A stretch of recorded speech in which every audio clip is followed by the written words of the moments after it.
everyone, I'm here with a 2022 Subaru Outback Limited, and today I just want to kind of go over the things that have been going on with the car, overall what it's been like from an ownership experience over the last 8,000 miles, and just kind of fill you in on some of the things I like and some of the things that have gone wrong, and some of the things that I think Subaru could improve upon going forward with the 2023 refresh and the next generation. Alright, so the first thing that's kind of gone on with this car over the last 8,000 miles, I'll start off with some of the maintenance items that I've done. So just pretty much oil and filter change, full synthetic oil with Subaru OEM oil, OEM oil filter as well. So got that done a little early at 4,000 miles since it was the first oil change. It's normally every 6,000 miles, but just decided that 4,000 was better off safe than sorry, as the engine is wearing in, and just wanted to make sure that it was operating correctly with that first oil change. The next two items that have gone wrong, I guess, over the last 8,000 miles are on the interior of the car. So if we step into the car here and kind of show you kind of what has been going on with it. So I'll turn it on here. So the first thing that has happened is with the sun visor, there was a rough edge underneath the edge here that I noticed. And if you look kind of up here at an angle, you can see that they would call this a B surface, so kind of not visible to the customer, but if you look at it a certain way, you might be able to see it. So it's a class B surface.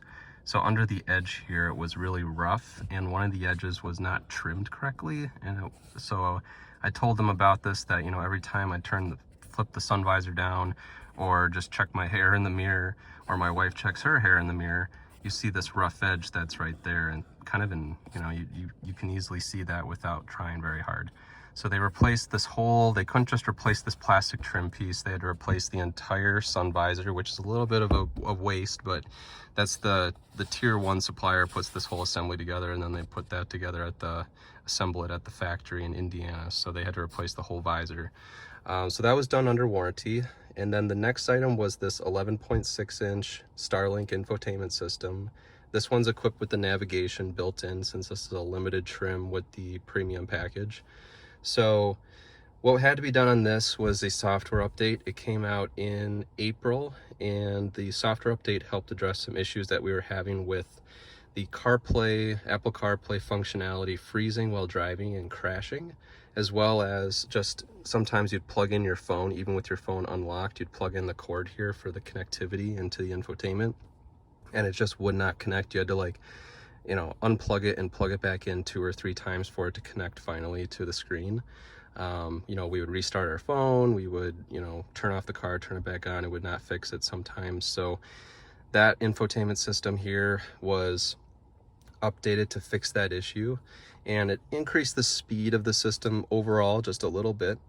So that's an improvement. And I know that for 2023, Subaru is going to be doing an even bigger software update to this screen to adjust some of the controls down here. So I hope to see an additional software update come out here in the fall when the 2023 models hit the dealer lots, so that way this system can get even faster, more bugs can be fixed, and some of the button layouts here can be optimized to improve the overall user experience. The next item on the interior of the car that has been annoying us for the last couple thousand miles has been some really weird buzzing sounds coming from either this handle here. So I don't know if there's a spring inside here that's rattling, but it sounds kind of metallic. And I've pushed up on all the edges here of the headliner, the door seal, this B pillar here, and maybe it's a metal spring inside this height adjuster for the seatbelt. But something is buzzing inside here that's really annoying, especially over like certain streets and certain frequencies in the road. And once you turn up the music, you don't hear it, but you just can't even go for a peaceful drive without it being right in the driver's ear. So you definitely hear a buzzing sound coming from here, which I'm kind of surprised that there's a buzzing sound already in 7,800 miles that this car has. As you can tell, 7863 for the mileage. Then there's also a buzzing sound coming from up here, a little bit of like a plastic noise over certain road surfaces. And there isn't any, aren't sunglasses in here. And this has a liner on here, even if there were sunglasses, so it helped prevent that sound. But maybe it's this rattling noise maybe is coming from this assembly.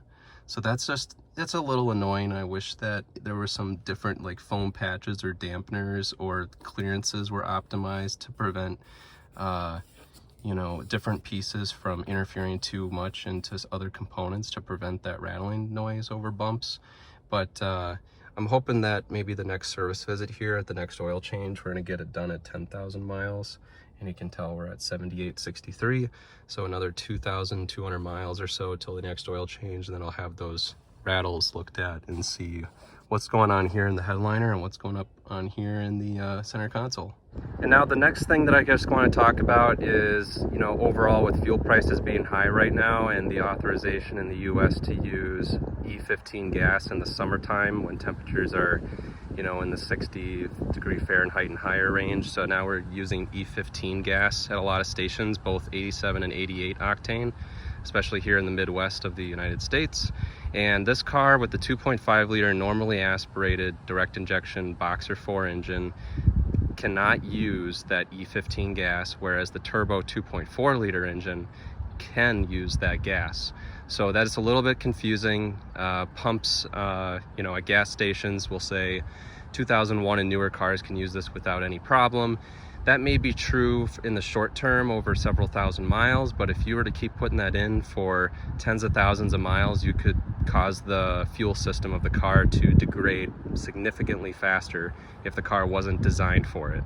So I put that in this car, like 3 or 4 gallons worth out of the 18.5 gallons in the tank.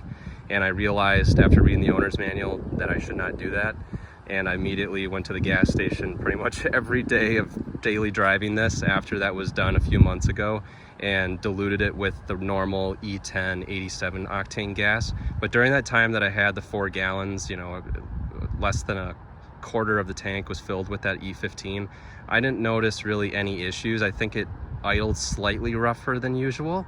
Just keep that in mind if you have this car. The Subaru Legacy or any of the normally aspirated Subaru engines, they do not use that E15 gas, so you got to use the normal E10 87 octane. So just kind of keep that in mind going forward. Another thing that I kind of just want to talk about and that I noticed with the Subaru Outback is that a slight design issue with it is that when you're putting stuff in the back seat of this thing and you put your foot right here, and my wife did this, it will pop out a clip on this piece right here. So do not put your foot here, do not put any weight there. That can cause issues with the plastic trim that's right there. And it happened on the passengers, or the driver's side I should say. But it's really easy if you were to slip while your knees are on the seat loading either kids in here, if you're, you know, a parent, or you have luggage or something. If your foot slips and catches the edge here, and I know this is probably done for either styling or aerodynamics to help fuel economy or things like that, but it sticks out, your foot catches it, and it can pull this trim piece right off the body of the car. So, and the clip will go back in, but you could permanently deform that piece and have to get it replaced, which would be probably a couple $100 with labor to do that. So just keep that in mind. I wish Subaru had maybe designed that so it wasn't in such a way that your foot would hit it if by mistake, and just during like family operation of this car, which, you know, this is a family car. So that's something I wish Subaru would improve. I think overall, in terms of the good things about this car, there's so many things to be said. It's so quiet, so smooth. The gas mileage is phenomenal. I was able to get over 39 miles per gallon doing about 65 miles an hour with a tailwind one day, over 200 miles of driving. So that was, you know, phenomenal. Most of the time it gets 32 to 33 miles per gallon on the highway, which is still amazing for something that is 190 inches long. So it's like only 4 inches shorter than a Toyota Highlander, and it weighs 3,800 pounds. So it's not a lightweight car at all. And it just rides and is so quiet. And the power is not great. It does 0 to 60 in 8.7 to 9 seconds. And that might be on a good day. Most of the time it's probably low 9s. But just keep that in mind going forward, is that this car has so many good things about it that I don't think I would trade any of the trade-offs or the negatives for the positives. And I think overall I'm just extremely happy with this. It's my wife's daily driver car. She loves it. It's not, you know, the prettiest car, I'll say. I think the 2023, in my opinion, looks a little more aggressive in the front end. I like the styling of the 2023 just a little bit more in the front, but I don't like the wheel arches that they did, which I think they probably did to commonize the plastic wheel arch piece with the Wilderness Edition on the 2023. Don't really like that, but I like the nicer, different headlights and the different trim on the 2023 model. So some good, some bad, but overall, I think these are great cars, and I'm gonna update everybody to come as we have this car for many more miles to come, and just stay tuned. Thanks for watching, and please place any questions in the section below. Have a good one.